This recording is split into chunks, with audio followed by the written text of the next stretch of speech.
What is this, why they are behaving like this to me, I am your customer. उस बंदे ने मुझे बाहर का रास्ता दिखा दिया। मैं बड़ा अपमानित सा महसूस करके वहाँ से निकला बाहर, और बाहर निकल के मैं देखता हूँ कि जो मेरा मित्र था वो दूर से खड़े होकर हंस।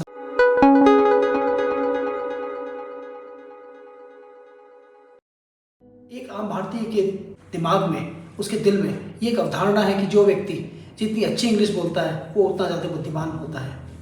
ऐसी घटना मेरे साथ घटित हुई। ये बात लगभग सन 2012 की है। मैं जर्मनी गया। जर्मनी में बर्लिन की बात है। बर्लिन में जब मैं पहुंचा तो इवनिंग हो चुकी थी, और इवनिंग में मुझे भूख लगी। मेरा एक दोस्त था इटालियन, उसका नाम था अल्बर्टो मार्जो। तो हम दोनों लोग घूमते हुए एक कैफेटेरिया में पहुंचे। कैफेटेरिया में पहुंचने के बाद मैंने वेट्रेस थी, उससे मैंने कहा कि I want a cup of coffee. जैसे ही मैंने ये बोला तो उस महिला ने मुझे कि कॉफ़ी तो दी नहीं, और साथ साथ मेरे साथ अभद्र व्यवहार भी करना शुरू कर दिया। मैं बड़ा आश्चर्यचकित हुआ कि मैंने कहा, मैंने तो बड़ी प्यार से, बड़ी एक शालीनता के साथ में इस महिला से कॉफ़ी मांगी, आखिर मैंने ऐसा क्या कर दिया कि जिसकी वजह से ये मेरे से इस तरह से बरसने लगी। उसकी भाषा मुझे समझ नहीं आई, लेकिन मुझे समझ में आ गया कि इसकी बॉडी लैंग्वेज से कि शायद ये काफ़ी मेरे से किसी बात पर नाराज़ हो गई। जर्मन बोल रहे थे और जर्मनी मुझे समझ नहीं आती थी। तो जो कैफ़े का ओनर था, उसके बाद वो आया, मैं उसके पास उठ के पहुंचा। मैंने कहा कि what is this, why they are behaving like this to me, I am your customer. उस बंदे ने मुझे बाहर का रास्ता दिखा दिया। मैं बड़ा अपमानित सा महसूस करके वहाँ से निकला बाहर, और बाहर निकल के मैं देखता हूँ कि जो मेरा मित्र था वो दूर से खड़े होकर हंस रहा था। तो मैंने उसको बताया कि ऐसा ऐसा हुआ।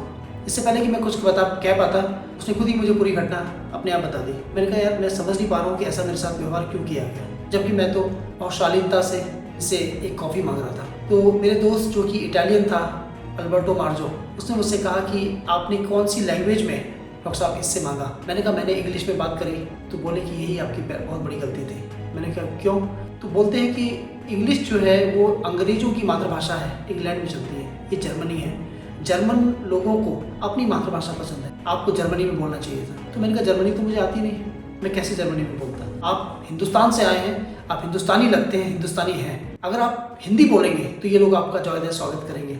मैंने कहा, ऐसा संभव नहीं है, हिंदी तो इनको आती नहीं। तो मेरा दोस्त बोलता है, आप विश्वास रखिए, एक बार हिंदी बोलने की कोशिश तो कीजिए। मैं गया वहाँ पर, मैंने दोबारा जाकर उनसे हाथ जोड़कर नमस्ते करी। जैसे ही मैंने हाथ जोड़कर नमस्ते करी, पूरे कैफ़े वाले लोग मेरे सामने आ गए, सबने मेरा स्वागत किया, मुझे अंदर बिठाया, और न केवल कॉफ़ी दी बल्कि साथ में खाने के लिए भी सामान दिया। और उसके बाद उसका जो ओनर आया, उसने मुझसे कहा कि ऐसा नहीं है दोस्त कि हम इंग्लिश समझते नहीं हैं, लेकिन आज की डेट में इंग्लिश जो है वो सम्मान का प्रतीक नहीं है। हम जिस तरीके से हमारे लिए हमारी जर्मन भाषा सम्मान का प्रतीक है, हम चाहते हैं कि उसी तरीके से आपकी हिंदी आप हिंदुस्तानियों के लिए सदैव सम्मान और गौरव का प्रतीक रहे। एक छोटी सी घटना ने मुझे जीवन में बहुत कुछ सिखा दिया। तो दोस्तों, इस घटना के माध्यम से मैं समझता हूँ कि हमारा जो एक सबसे महत्वपूर्ण संदेश है वो ये है कि आज हम हिंदी बोलें और हिंदी को ही अपना एक गौरव, अपना अभिमान माने। हर एक अवसर पर हिंदी को हम लोग प्रोत्साहित करें और कोशिश करें कि हिंदी हमारी मातृभाषा किसी भी तरह से हमारी कुंठा ना बने, हमारा अभिमान बने। बहुत बहुत धन्यवाद।